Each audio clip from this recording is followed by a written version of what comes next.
What's going on? Keep pounding, nation.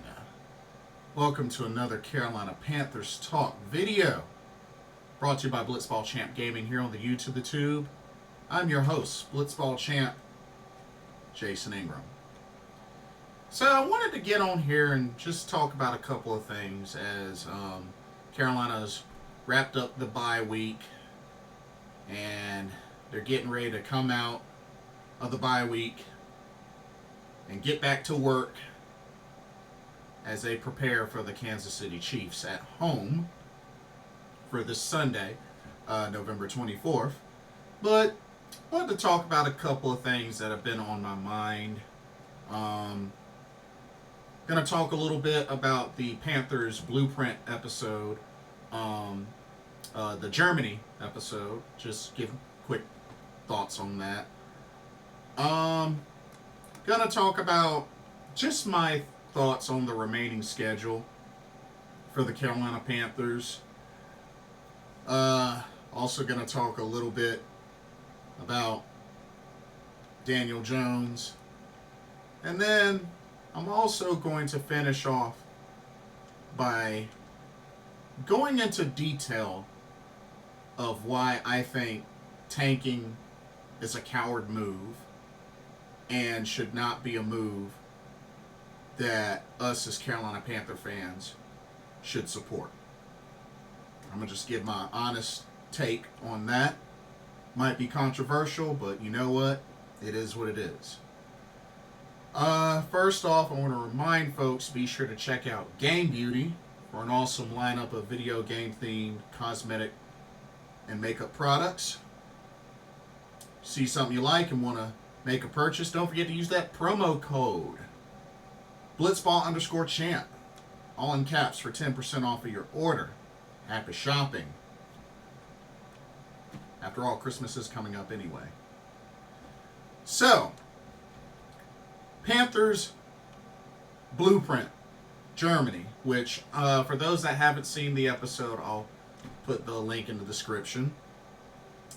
Pretty good episode. Of course, documenting Carolina Panthers' journey to the Munich game where they faced off against the New York Giants and came away with the victory. I have to say, Robert Hunt, funny guy. Really, really funny guy. Definitely a piece that I'm very glad to have on this team. It was really cool seeing him mic'd up. Although it was kind of funny and kind of a bummer that Eddie Pinheiro left him hanging a little bit during the celebration after hitting the game-winning field goal. So I thought that was pretty funny. But it was good to see the Panther legends, Luke Kuechly, Jonathan Stewart, Steve Smith, Thomas Davis, get a chance to go to Germany, so I thought that was really cool. They looked like they had a blast. Chuba Hubbard, mic'd up. I have to say, of course, kudos on the contract extension. Very happy to see him get that. Very well earned, very well deserved contract extension for Chuba Hubbard. So very, very happy for him. Definitely earned it. But I really believe that Chuba Hubbard has really been evolving into, many may say, a star player on the Carolina Panthers, especially on the offense. I mean, Chuba Hubbard is well on his way to 1,000 yards rushing for the first time in his NFL career. And with plenty of games left, barring, nothing crazy happening with injuries or anything like that, he should hit it within the next 2 or 3 games. So, very happy for Chuba Hubbard. He's really turning into a leader. Love seeing him get the team hyped up, pumped for the game, and really just letting his voice be heard and just really stepping into that leader role. I really like what I've been seeing from Chuba Hubbard. And you know what? It's really no surprise that he got the contract extension. I know there's a lot to look forward to with Jonathan Brooks getting ready to make his NFL debut in this Chiefs game. Adam Thielen cleared to play and return. So, hey, that's why I'm happy for this bye. Give folks a chance to get healthy. But yeah, so definitely enjoyed that Blueprint Germany episode. Trevin Wallace and Josie Jewell learning some German was pretty entertaining. But yeah, just a couple of nice highlights from that episode. But yeah, it's really good. Definitely check it out. Pardon me. So I know there's this, I guess, rumor or whatnot, but there's been a little bit of buzz about the idea that the Carolina Panthers might be interested in Giants quarterback Daniel Jones, who just got demoted to third string, which I think it was Tommy DeVito or something like that, will be the new starter for the Giants. I'm like, dang.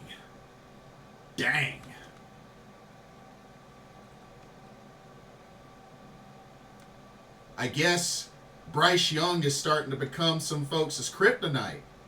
I mean, shoot. When the Panthers beat the Saints, what happened? Coach Dennis Allen got fired.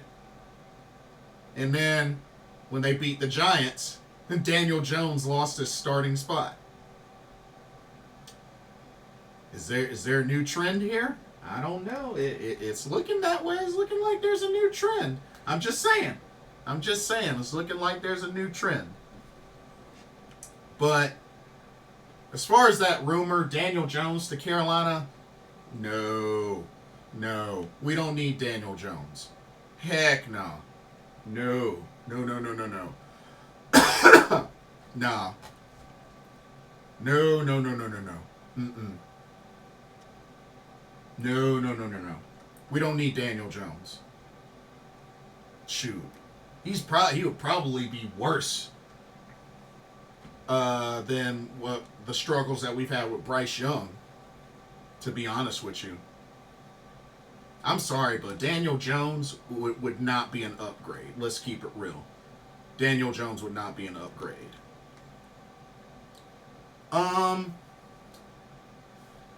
Now, also shout out to Steve Smith and Luke Kuechly becoming semifinalists for a Hall of Fame. I hope they get in, especially Steve Smith, because I think he got snubbed last time. Like I said, I'm still upset that Andre Johnson got in, but not Steve Smith. That made no sense to me. But hopefully this time around for next season, for 2025, hopefully Steve Smith finally gets in, because he deserves to be in. And it would be nice if Luke Kuechly got in as well. But we'll see. But right now they're semifinalists, so we'll see what happens. Now, I want to talk a little bit about this remaining schedule for the Carolina Panthers. So they have 7 games left. Okay? Right now, 3-7. They've won 2 straight going into the bye, with one of them being a division win against the Saints. Now, these last 7 games. Now, don't get me wrong. I'm aware. This team still has a lot to learn and has a lot to grow from. I mean, after all, they're 3-7. Still not anywhere close to a great, excellent team or anything like that. But looking at these final 7 games of the season, the Chiefs, Buccaneers, Eagles, Cowboys, Cardinals, Buccaneers, Falcons. In that order. 4 home games, 3 away games. The away games are the Eagles, the Bucks the second time, and the Falcons. Now, to be honest with you, I'm going to go ahead and say the Chiefs and the Eagles, those 2 games, most likely will be losses. I know there's a lot of folks that have a lot of faith and hope that some way, somehow, by a shade of a miracle, Carolina will upset the Chiefs. I don't see it happening, especially considering they finally lost their first game. Of course, they lost to the Bills, so they're going to want to bounce back from that. They're not going to want to go down 2 straight losses. So I don't see them beating the Chiefs, and I don't see them beating the Eagles. They're another very, very strong team in the NFC. Very strong team in the NFC. I really don't see Carolina beating them. So that's 9 losses there. To be honest, Tampa Bay, the Buccaneers, right now are on a 4-game losing streak. I think they're vulnerable. And I think there's a chance Carolina could sweep them. I think they could actually sweep them, something they haven't done in a very long time. But I think they could sweep Tampa Bay. They're vulnerable. You know, they've put up some points, but like I said, they're riding a 4-game losing streak. But they're also coming back from a bye as well. But I think that the Buccaneers are vulnerable. I think Carolina will at least win one of those 2 games. But I think they could win both.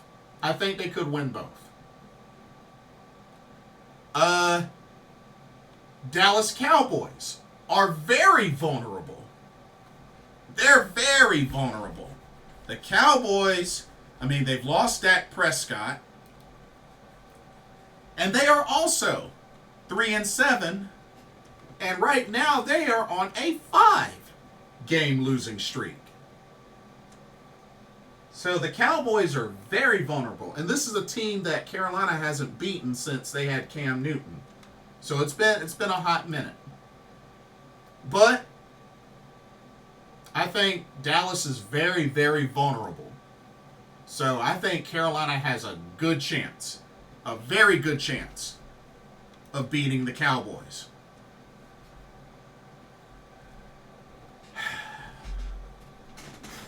Now, the Cardinals.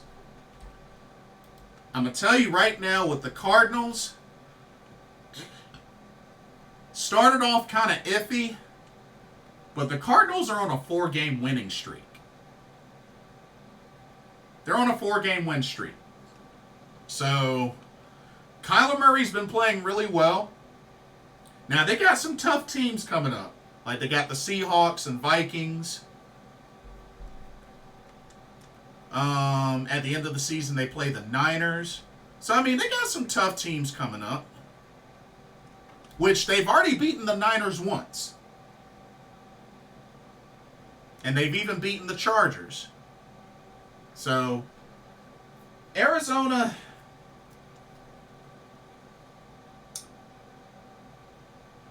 I think it's possible. But definitely don't want to underestimate them. I know in past years, Carolina has kind of had the Cardinals' numbers, but not lately. They lost to the Cardinals their last meeting, and just this year, the Cardinals are looking to make a comeback and to hopefully punch in a playoff spot. Like I said, they're on a 4-game win streak. So, hey. I think we got a shot, but it's not going to be easy. It's not going to be easy. That could either be a win or a loss for Carolina. And then Atlanta, I think we'll get Atlanta back. I really think we'll get Atlanta back. We've already lost to them earlier this season, but I think we get Atlanta back. So with that being said, we know Bryce Young is still going to be the starter. We know he's matched the same number of wins as last year so far. I'm going to say this. Now, don't get me wrong. I still think right now Bryce Young still as strong as a backup quarterback. But of these last 7 games, if some way, somehow, he plays, he's the starter, and if they can win like 4 out of the 7 games, then they are probably going to have to really sit down and reevaluate some things as far as whether to move on for Bryce Young or to stick with him and see if they can evolve him more. Because if they were to get like 3 or 4 more wins for Bryce Young, I mean, one, that's more wins than he had last year.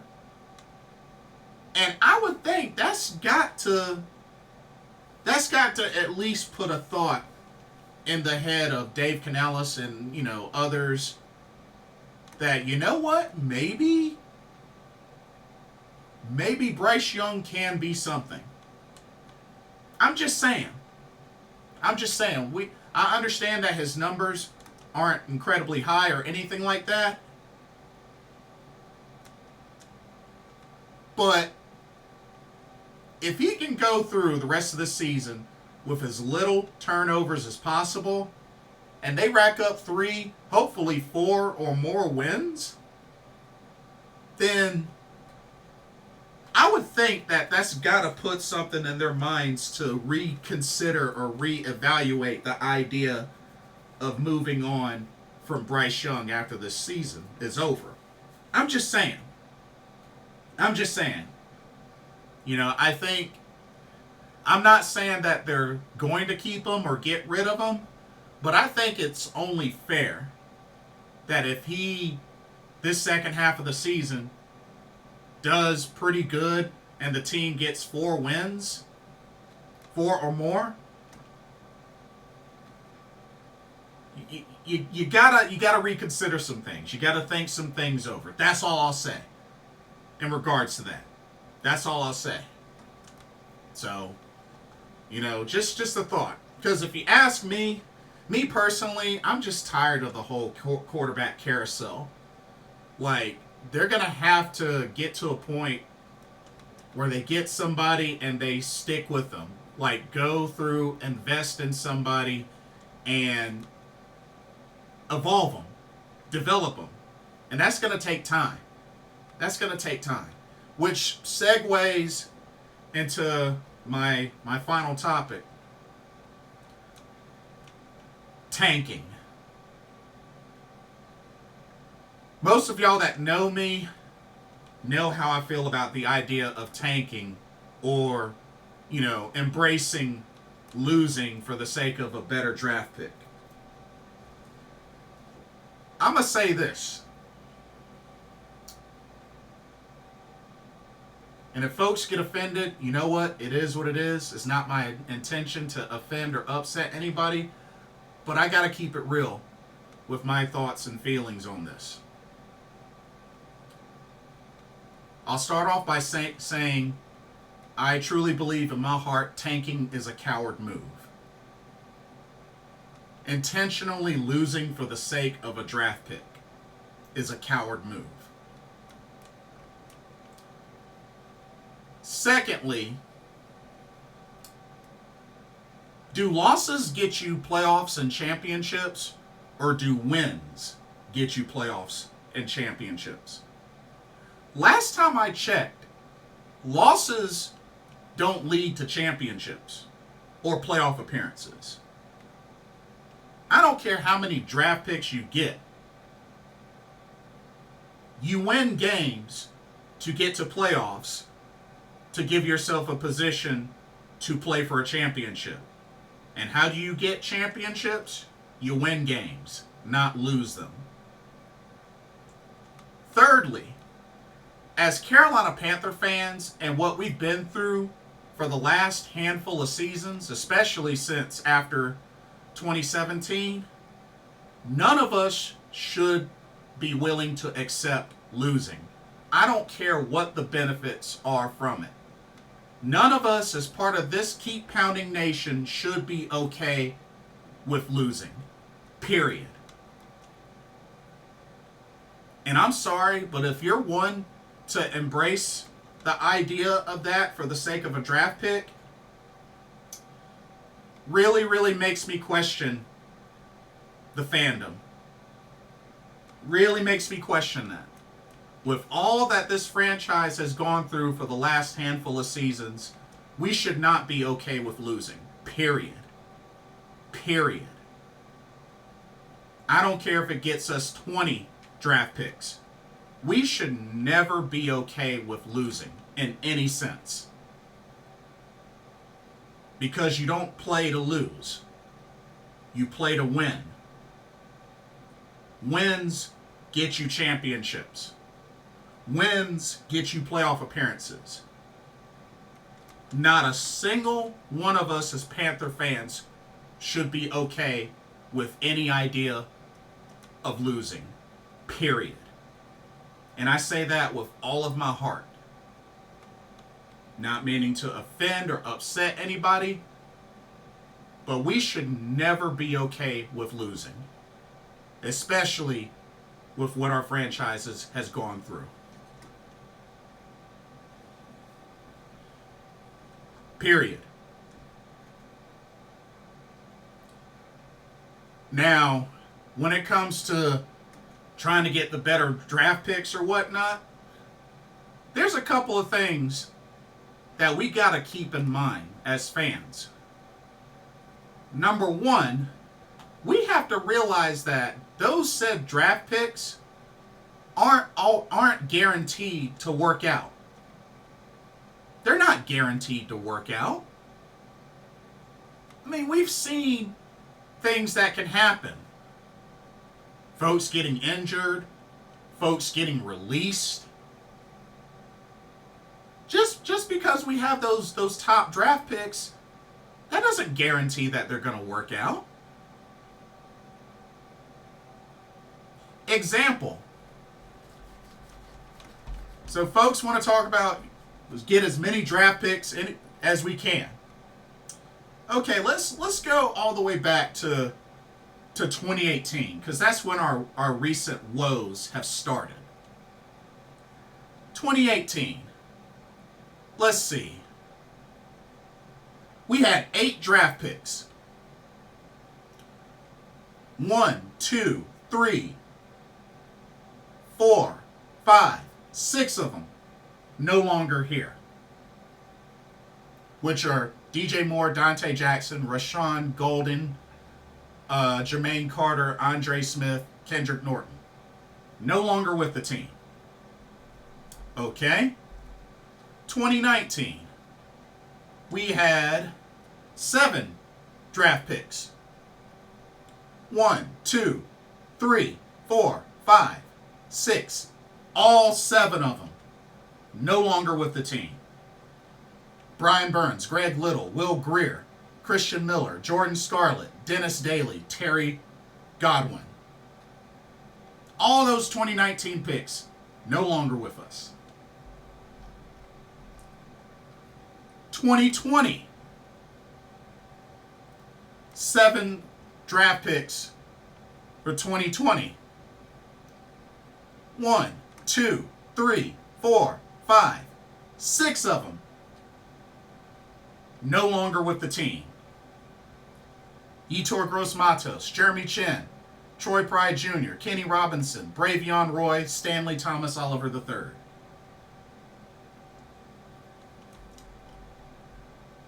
(2021). Let's see.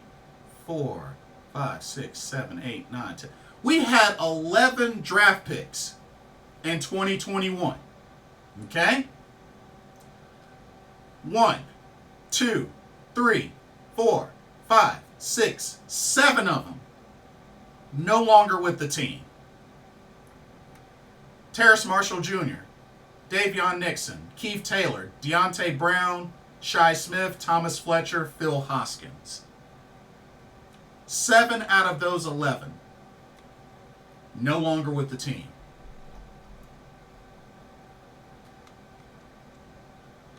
(2022), we had, let's see, 6 draft picks.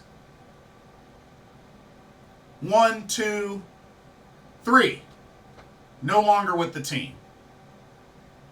Matt Corral, Brandon Smith, Kalen Barnes.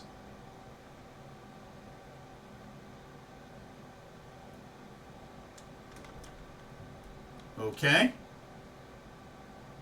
Let's see. 2023, which was last year. 5 draft picks. One of them no longer here. Jonathan Mingo.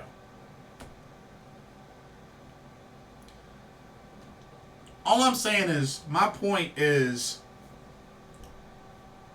what's the point with having so many draft picks and then it turns out that half, if not more than half of them, are no longer with your team within a year to 2 years?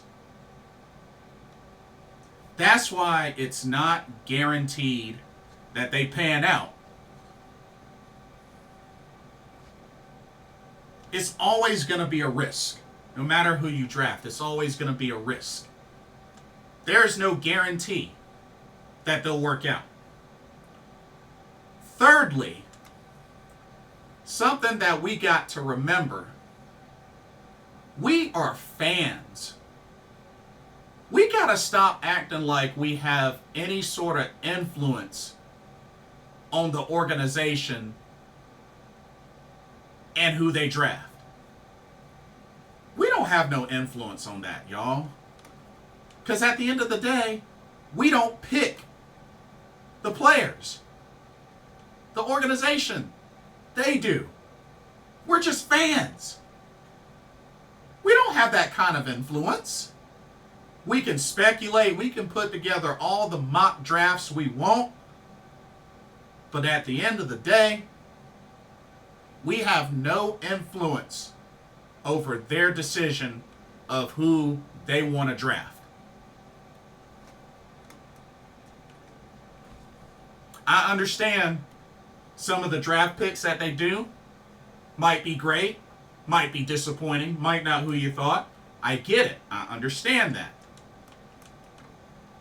But at the end of the day, we can't be too surprised. Because like I said, yeah, we know who we may want to pick. But like I said, we're not in that draft room. We're not in that organization. We're not in that committee. We have no influence, y'all. We're just fans. Speculating, making predictions. That's all. We got to keep that in mind. We have no influence over those decisions. I'm just saying.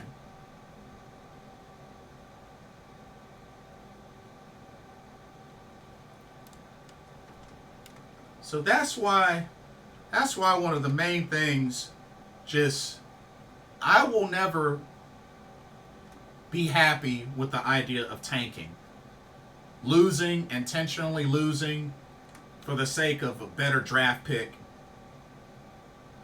Especially when you cannot assure me that every one of those draft picks works out. You can't assure me that. We can't control injuries or when any of that stuff happens. At the end of the day, we're just fans. When it comes to developing and evolving talent, that's on the organization. That's on the staff, the trainers, all that jazz.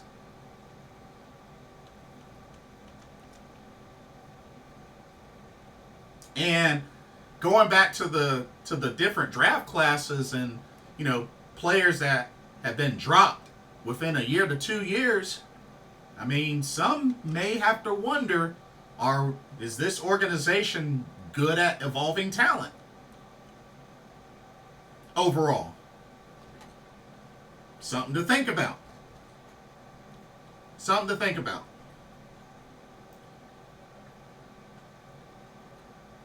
But the fact of the matter is, losing doesn't lead to championships. Period. I don't care how many draft picks it gets you, it don't lead to championships. Because even if you get all those draft picks, guess what? Even if your team is set, guess what? You still got to go out there and play and win games.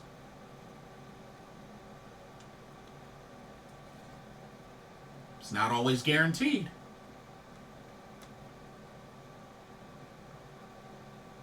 Fact of the matter is, even for those that heavily support the idea of tanking, you cannot assure that it works consistently. You can't. You can't. You really can't. Especially as a fan, you can't assure that. Nobody can. I know I can't. You can't either. Sorry, not sorry. It just really, it baffles me to see just so many fans out there when just things go wrong. Well, might as well just lose the rest of these games and get a draft pick and just get the best draft pick we can. Especially when you're a fan of a franchise that's been doing a lot more losing than winning. I'm sorry, everybody has a right to their opinion. I respect that, but it really makes me question your fandom. Because none of us should be okay with losing. Period. With how this franchise has been for the last handful of years, we shouldn't be okay with losing. No matter what benefit it could come with.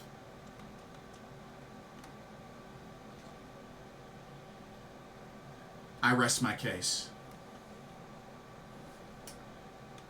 Anyway, that's all I have for this video. Don't forget to check out Game Beauty when you get a chance. Happy shopping. And, let me know what y'all's thoughts are. Let's debate. Let's debate in good, healthy manner, in good faith. Would love to hear y'all's thoughts. Do you support tanking? Do you like the idea of tanking?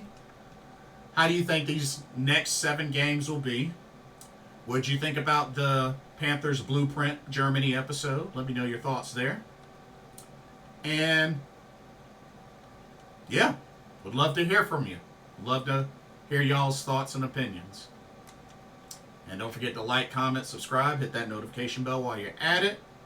Thank you so much for watching. Hope you enjoyed the video. And keep pounding. No matter what, keep pounding. We're going to get through this. For another Carolina Panthers Talk, brought to you by Blitzball Champ Gaming here on the YouTube, the Tube. My name is Jason Ingram. Hope everybody has a blessed day tomorrow, and I'll see y'all in the next video and our live stream. Peace. Laters.